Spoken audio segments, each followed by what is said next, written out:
আসসালামু আলাইকুম ওরহমতুল্লাহি ওবরাকাতুহ। ও আমার প্রিয় দিনী ভাই ও বোনেরা, আজ আমি নিজের বিবেকের তাড়নায় কিছু কথা আপনাদের কাছে উপস্থাপন করা খুব জরুরি মনে করেছি বিদায় কিছু কথা বলছি। ও আমার প্রিয় দিনী ভাই ও বোনেরা, বিশেষ করে আমার সম্মানিত আলেম ও হাফেজ কোরআনের ভাইয়েরা, যারা অহর্নিশ আল্লাহর কালামের খেদমত করে যাচ্ছেন। বর্তমান যুগে ইন্টারনেটের কল্যাণে আমাদের সামনে ইসলামের বিভিন্ন বিষয়ের নতুন নতুন ব্যাখ্যা চলে আসে। এর মধ্যে একটি অন্যতম বিষয় হলো সালাত বা নামাজ। ইদানিং আমাদের অনেক ভাই সরল মনে ভাবছেন, আমরা যে ঐতিহ্যগতভাবে রুকু সেজদা দিয়ে নামাজ পড়ি, তার নাকি কোরআনে কোনো সরাসরি প্রমাণ নেই। এই চিন্তার কারণে অনেক ভাই সালাতের এই মহান রূপটি ছেড়ে দিচ্ছেন। আবার অনেকে মনে করছেন, ইসলামে তো কেবল কোরআনই যথেষ্ট, কোরআনের বাইরে নবীজি সাল্লাল্লাহু আলাইহি ওয়াসাল্লামের তো নিজের কিছু বলার বা ব্যাখ্যা করার প্রয়োজন নেই। আজকে আমি কোনো বিতর্ক বা কাউকে ছোট করার জন্য আপনাদের সামনে আসিনি ভাই। আমার উদ্দেশ্য কেবল আল্লাহ তাআলার সন্তুষ্টি এবং আমার ভাই বোনদের সামনে কোরআনের সত্যকে তুলে ধরা। আসুন আমরা পরম মমতা ও খোলা মনে সরাসরি পবিত্র কোরআনের আয়াত এবং একটি সহজ বাস্তব উদাহরণ দিয়ে বিষয়টিকে বোঝার চেষ্টা করি।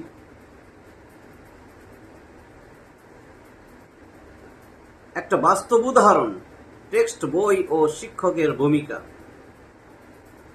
ও আমার প্রিয় ভাই ও বোনেরা, মূল আলোচনায় যাওয়ার আগে আপনাদের একটা খুব চেনা বাস্তব উদাহরণ দিতে চাই। মনে করুন, স্কুলের একটা পাঠ্য বই, টেক্সট বই যেটা, সেই মূল বইতে একটা বাক্য লেখা আছে, বন্যেরা বনে সুন্দর, শিশুরা মাতৃক্রোড়ে। এটা হলো মূল বইয়ের মূল পাঠ বা টেক্সট। এখন ক্লাসের একজন শিক্ষক যখন ছাত্র ছাত্রীদেরকে এই পড়াটা পড়াবেন, তিনি কি শুধু এই একটা লাইন রিডিং পড়িয়েই ক্লাস শেষ করে দিবেন? বলুন তো দেখি। নিশ্চয়ই তা তো নয়। তিনি তো তখন এই বাক্যটার বিস্তারিত ব্যাখ্যা করবেন, যাতে ছাত্র ছাত্রীরা সহজে বুঝতে পারে। তিনি বোঝাবেন যে বাঘ বা সিংহকে খাঁচায় বন্দি না রেখে বনে রাখলে ভালো দেখায়, আর মানব শিশুকে মায়ের কোলে রাখলে সে নিরাপদ ও সুন্দর থাকে। এখন একটু ভাবুন তো, শিক্ষক মুখে দাঁড়িয়ে যে এত বড় ব্যাখ্যাটা দিলেন, এই ব্যাখ্যার কথাগুলো কি হুবহু ওই মূল টেক্সট বইয়ের লাইনের ভিতরে লেখা আছে? তা তো নেই। কিন্তু শিক্ষকের এই ব্যাখ্যাটা ছাড়া কি ছাত্র ছাত্রীরা ওই এক লাইনের মূল অর্থটা পুরোপুরি বুঝতে পারত? কখনোই পারত না। শিক্ষকের এই কথাগুলো মূল বইয়ের অংশ না হলেও তা কিন্তু মূল বইয়ের নিখুঁত ব্যাখ্যা। ঠিক একইভাবে মহান আল্লাহ সুবহানাহু ওয়া তাআলা জিবরিল আলাইহিস সালামের মাধ্যমে নবীজির উপর যে কিতাব বা টেক্সট বই, যে পাঠ্য বই, যে টেক্সট নাজিল করেছেন, সেটাই হচ্ছে পবিত্র আল কোরআন। আর আল্লাহ নিজেই নবীজি সাল্লাল্লাহু আলাইহি ওয়াসাল্লামকে দায়িত্ব দিয়েছেন এই দুনিয়ার বুকে প্রধান শিক্ষক হিসেবে সেই কোরআনের আয়াতগুলোকে উম্মতের সামনে বাস্তব জীবনের আমল দিয়ে ব্যাখ্যা করে বুঝিয়ে দেওয়ার জন্য। নবীজি সাল্লাল্লাহু আলাইহি ওয়াসাল্লামের মুখ নিঃসৃত সেই ব্যাখ্যামূলক বাণী, তার প্র্যাকটিক্যাল কাজ এবং সাহাবীদের দেওয়া অনুমোদনই হলো হাদিস বা সুন্নাহ।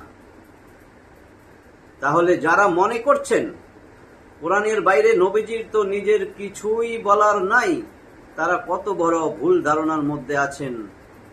শিক্ষকের ব্যাখ্যা ছাড়া যেমন পাঠ্য বই সঠিকভাবে বোঝা অসম্ভব, তেমনি নবীজি সাল্লাল্লাহু আলাইহি ওয়াসাল্লামের হাদিস বা ব্যাখ্যা ছাড়া পবিত্র কোরআনের বিধানগুলো তো আমাদের জীবনে আমল করা অসম্ভব। ও আমার প্রিয় দিনী ভাই ও বোনেরা, কোরআনে কি রুকু সেজদার প্রত্যক্ষ নির্দেশ আছে? চলুন এবার আসুন আমরা মূল বিষয়ে ফিরি।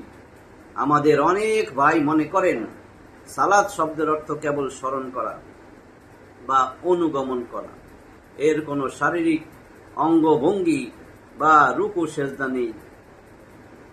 কিন্তু আমরা যদি পবিত্র কোরআনের দিকে তাকাই তাহলে দেখব আল্লাহ তাআলা সালাতের ভিতরের সুনির্দিষ্ট শারীরিক রোকন বা অঙ্গভঙ্গির নাম ধরে ধরে নির্দেশ দিয়েছেন। রুকু ও সেজদার প্রত্যক্ষ নির্দেশ সূরা আল হজ 22 নম্বর সূরা আয়াত 77। একটু খেয়াল করে দেখুন না মিলিয়ে। আল্লাহ তাআলা ইরশাদ করেন, আউযু বিল্লাহি মিনাশ শাইতানির রাজীম, বিসমিল্লাহির রহমানির রহিম, ইয়া আইয়ুহাল্লাযীনা আমানু রুকউ ওয়াসজুদু ওয়া'বুদু রাব্বাকুম। হে মুমিনগণ, তোমরা রুকু করো ও সিজদা করো এবং তোমাদের রবের ইবাদত করো। দেখুন তো, একটু চিন্তা ভাবনা করুন তো আয়াতটার উপর। ও আমার প্রিয় ভাই ও বোনেরা, একটু গভীরভাবে চিন্তা করুন। এই আয়াতে আল্লাহ তাআলা ইবাদত শব্দটা ব্যবহার করেছেন না? ওয়া আবুদু, আমরের সিগা, নির্দেশ, ইম্পারেটিভ সেন্টেন্স। ওয়া আবুদু, তোমরা ইবাদত করো বলার ঠিক আগেই দুটো বিশেষ শব্দ ব্যবহার করেছেন। কি? রুকু করো, ইরকাউ, এবং সিজদা করো, উসজুদু। আদেশ, ইম্পারেটিভ সেন্টেন্স। সালাত যদি কেবলই মনের ভাব বা মানসিক স্মরণ হতো, তবে আল্লাহ কেন ইবাদতের পাশাপাশি এই দুটা সুনির্দিষ্ট শারীরিক ক্রিয়ার হুকুম আলাদাভাবে দিলেন? আরবি ভাষায় রুকু এবং সেজদার একটি সুনির্দিষ্ট বাহ্যিক রূপ রয়েছে যা আমরা সালাতে করে থাকি। সালাতে আমরা রুকু আর সেজদা দিয়ে থাকি। সামষ্টিক সালাত ও রুকুকারীদের অনুষঙ্গ। এবার আসুন সূরা বাকারার 2 নম্বর সূরার 43 নম্বর আয়াত খেয়াল করুন। আল্লাহ তাআলা আরো বলেছেন, ওয়া আকিমুস সালাতা ওয়া আতুজ যাকাতা ওয়ারকাউ মা'আর রাকিঈন। অর্থ, আর তোমরা সালাত কায়েম করো, যাকাত দাও এবং যারা রুকু করে তাদের সাথে রুকু করো। কি বলেছেন? যারা রুকু করে তাদের সাথে রুকু করো।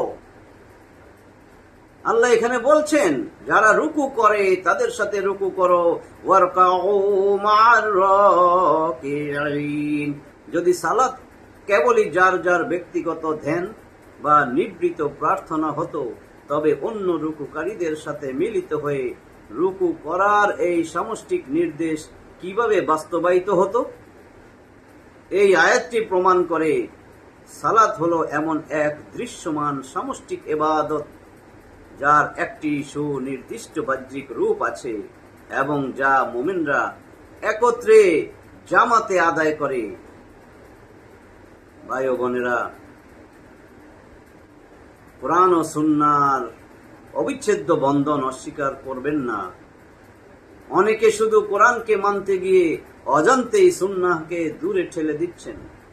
কিন্তু আমরা যারা কোরআন পড়ি, আমরা জানি কোরআনে সালাত কায়েমের হুকুম এবং রুকু সেজদার নির্দেশ থাকলেও কোন ওয়াক্তে কত রাকাত পড়তে হবে, রুকুতে কি তাসবিহ পড়ব, সেজদায় কি তাসবিহ পড়তে হবে, অর্থাৎ রুকু আর সেজদার ভিতরের তাসবিহগুলো কি হবে তার বিস্তারিত বিবরণ আল্লাহ কোরআনে সরাসরি দেননি।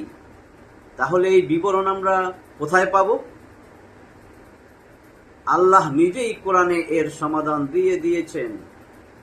আল্লাহ কোরআনে এর সমাধান দিয়ে রাসূল সাল্লাল্লাহু আলাইহি ওয়াসাল্লামের শিক্ষাকে গ্রহণ করা আমাদের উপর ফরজ করেছেন। সূরা আল হাশর 59 নম্বর সূরা 7 নম্বর আয়াতে আল্লাহ বলেন, ওয়া মা আতাকুমুর রাসূলু ফাখুযুহু ওয়া মা নাহাকুম আনহু ফান্তাহু। যার অর্থ হচ্ছে, আর রাসূল তোমাদের যা দেন তা তোমরা গ্রহণ করো, আর যা থেকে তোমাদের নিষেধ করেন তা থেকে বিরত থাকো। একটু নিজে কোরআন খুলে পড়ুন, বুঝুন, চিন্তা করুন, না হলে বিভিন্ন মানুষ ভুল বুঝাবে। সূরা আন-নাহল 16 নম্বর সূরার 44 নম্বর আয়াত আল্লাহ পরিষ্কার করে দিয়েছেন যে কোরআনের বাস্তব রূপ বুঝিয়ে দেওয়ার দায়িত্ব রাসূলের।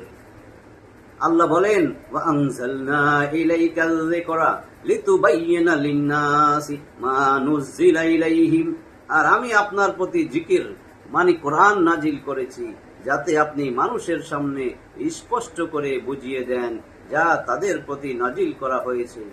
লিতুবাইয়িনা লিন-নাস, মানুষের সামনে খুলে খুলে বর্ণনা করে দিন, বুঝিয়ে দিন।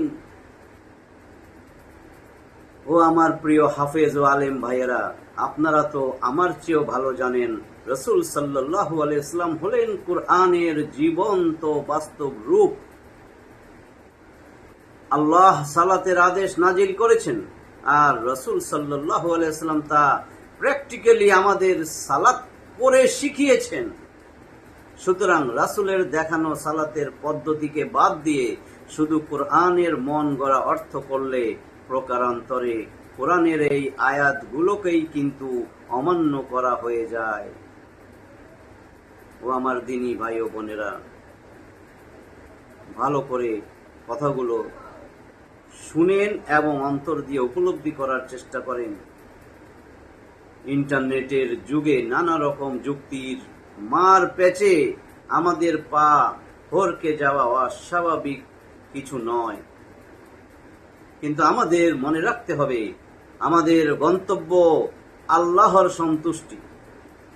১৫০০ বছর ধরে মক্কা মদিনার বুকে সাহাবী, তাবেঈ এবং কোটি কোটি উম্মাহ যে রুকু সেজদা যুক্ত সালাত আদায় করে আসছেন তা কোনো ভুল পদ্ধতি হতে পারে না। আল্লাহ তাআলা আমাদের সবাইকে সব ধরনের বিভ্রান্তি থেকে হেফাজত করুন, আমাদের অন্তরগুলোকে সত্যের জন্য উন্মুক্ত করে দিন এবং কোরআন ও সুন্নাহর সরল সঠিক পথের উপর অবিচল রাখুন। আজকের পর্বে আমরা কোরআন থেকে সালাতের যে বাহ্যিক রূপের প্রমাণ দেখলাম এবং বুঝলাম যে কেন কোরআনের সাথে হাদিসের ব্যাখ্যা অপরিহার্য। ঠিক সেভাবেই আগামী পর্বে আমরা ইনশাল্লাহ আলোচনা করব রাসূল সাল্লাল্লাহু আলাইহি ওয়াসাল্লাম কিভাবে সাহাবীদের সালাত শিখিয়েছেন এবং ইসলামের এই নিরবিচ্ছিন্ন আমলি ইতিহাস কতটা শক্তিশালী। সবাই ভালো থাকবেন। আসসালামু আলাইকুম ওয়া রাহমাতুল্লাহি ওয়া বারাকাতুহু।